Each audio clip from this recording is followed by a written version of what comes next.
just kind of talk to me a little bit about just that best sporting moment you've had at a sporting event. What was going on for you? What was the Okay. emotions? Okay. So you have to have the pretext. I am in Durham, North Carolina, Okay. and I grew up a huge Duke fan. And after high school, I went and didn't go to school. I went to UPS and worked at UPS. And actually, the last route I had was Duke University or sports offices. So I delivered there. But when I was working at UPS, I sort of decided that was not going to be my life the rest of my life. And right before I got to Duke as a UPS guy, I went back to school and I got accepted into NC State, which is in Raleigh. Mhm. So I don't know how much you know about the ACC or NC State or Duke or Duke obviously has a big rivalry with North Carolina, but NC State they're all local. Durham and North Raleigh share the airport, RDU, and so it's a big rivalry. And I sort of became a state fan initially, and then I became a journalist and I started covering NC State. So was doing that for I think at that point it had been 13 years, Oh wow. and I started in let's see 2010. So at that point it was this was my 14th year. That was my 2024 was my 14th year, and Duke and NC State played in the regional final to go to the Final Four. So Mm-hmm. so now the team of my youth is playing the school I graduated from, and Duke has obviously been to a lot of Final Fours. They've been to a lot of they've had a lot of success. NC State is kind of trying to get it back up to where it used to be. They've been rebuilding. So you had these two schools that were just sort of central to my life, and both were really meaningful. And then, of course, as I said with Duke, I worked there, so I knew the people. They're beautiful people there, and I just was in this position where I can't believe I'm watching a game of these two schools, and I really love both of them, and I care about people there, and one of them's going to get to go to the Final Four, and so it was really neat to see that, and that was in Dallas, Texas, Oh wow. in March of 24. And that, so I would call that the biggest game. I've seen some big ones. I've been to game 7 of a Stanley Cup. I've been to the game world in a World Series. And I'm hoping next week, if the Knicks will win, I can go to maybe the NBA Finals. Uh, but I've been to some big ones. But that was pretty neat because that was, as I said, it was just such a tie into my life. Perfect. Perfect. Awesome. Kind of just bouncing off of what you said a little bit. I do find kind of interesting that, it's that unbiased perspective when it comes to both teams. How did you even get accustomed to fall in love with both of them like that?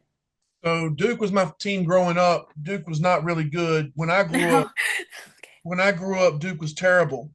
And my mother worked at Duke University, and I liked the logo, and I liked the fact that they were my hometown, and I liked the fact that she worked there. Everybody was either a North Carolina or an NC State fan when I was a little kid, and so Duke, I loved them dearly. As I started got older, as in the back end of my time at UPS, I'd gotten to the point I'd been to so many games. As I said, I've been to the World Series. I saw Duke in Mhm. the Final Four. It got to a point where it's starting to get old to me, and I really didn't get the allure. Like I'd go to a Duke Carolina game and everybody would be tense, and I'd look around and I'm kind of sat there just staring at the school. But I looked around and I didn't look like the other people anymore. I felt like Mhm. these people here, somebody needs to be in my seat that really wants to be here because I don't. There's no sense in me buying these tickets if it's starting to lost its meaning. I got accepted in NC State and I kind of got that feeling back where okay now this is my school, this is okay. I love it. And it didn't, and it was weird because it didn't take me long. I didn't think it was Duke, but it didn't take me long with NC State to sort of flip it and say, okay, this is my school. And I feel the same way about Harvard. Next week I graduate from Harvard. So I watch Harvard. Nice. Yeah. So I watch Harvard when they play Yale and when they play Penn and all these, and I get into it. And so it's that was sort of the bond. What took me out of the bond with NC State was writing about them and covering them. Now you Okay. do your job. And so I don't know what would happen if I moved away and I was looking at NC State without covering it. Maybe I'd root for them again. I always kind of wish Duke well, but I don't really root for them. Matter of fact, if I was, I might even root against them sometimes if I was going to now. But when you get immersed and your name is on something like if I got to write an article, my name's on it. I'm gonna be unbiased because I'm gonna do my job. I'm gonna make sure I protect my name because Duke and NC State are worrying about their name. You know what I mean? So Hmm. I'm going to protect my name.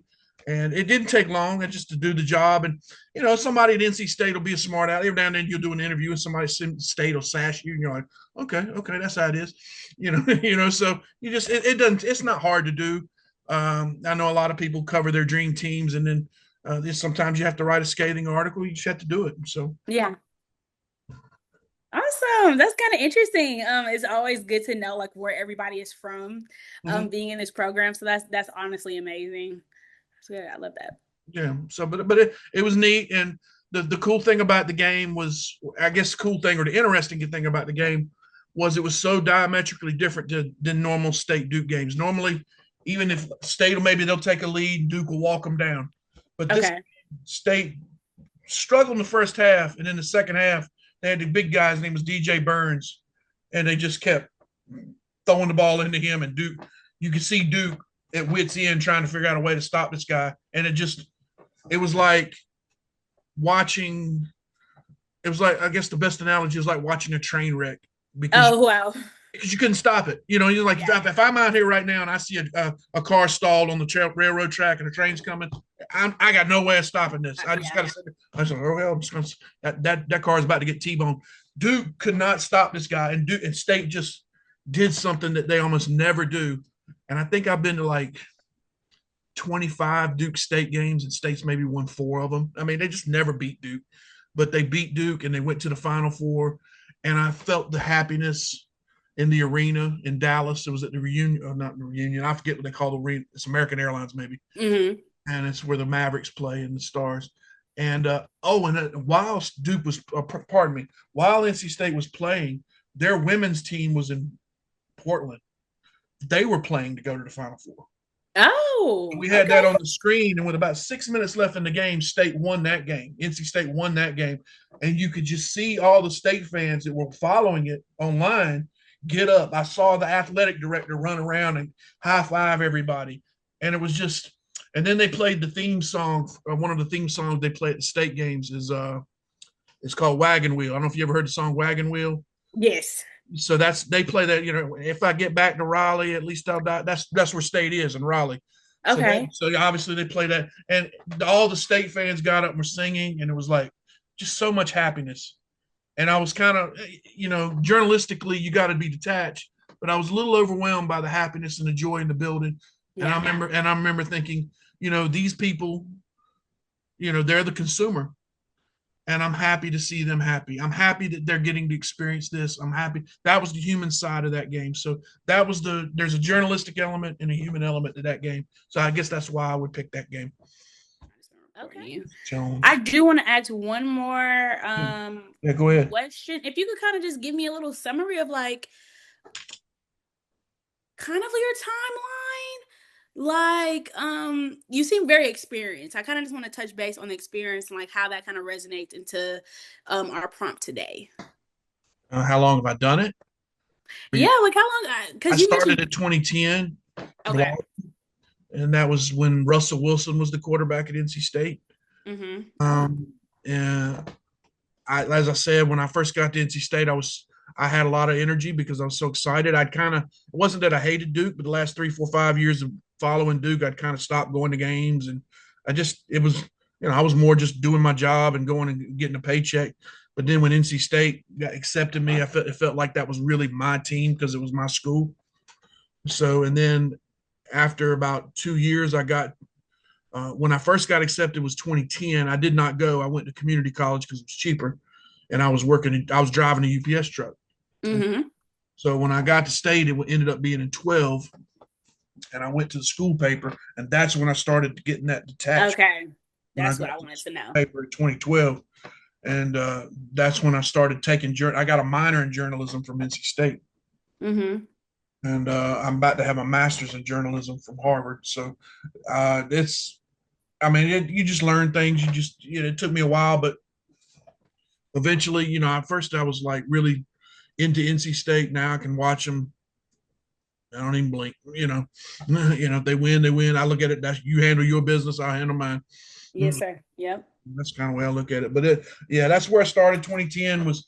I just was so excited to have this new team, and So that's where I got into it. It just started blogging. That's kind of blogging was what I did, and blogging led to. I had an article go viral on online. Uh, Mm-hmm. Article was a rite of kindness to the rival North Carolina. The article is called "A Prayer for Dean Smith." So if you Google my name, Rob McLamb, "A Prayer for Dean Smith," you'll see that it went viral. It had millions of clicks. I mean, hundreds of thousands of clicks, and it made the school paper a lot of money. Oh, good. That was and a day or two later, I got hired to Scout.com, which was Pack Pride. That was when I got my first really paying job after I. Okay. So yeah, that was in January, maybe of 13. But for Okay. 3 years, I was kind of doing it for free and doing it for the school paper. But then, yeah, when I wrote that viral article, that's when it flipped. And ever since then, I've been to about 41 of the 50 states. I worked for Tops. I did Major League Baseball for 4 years.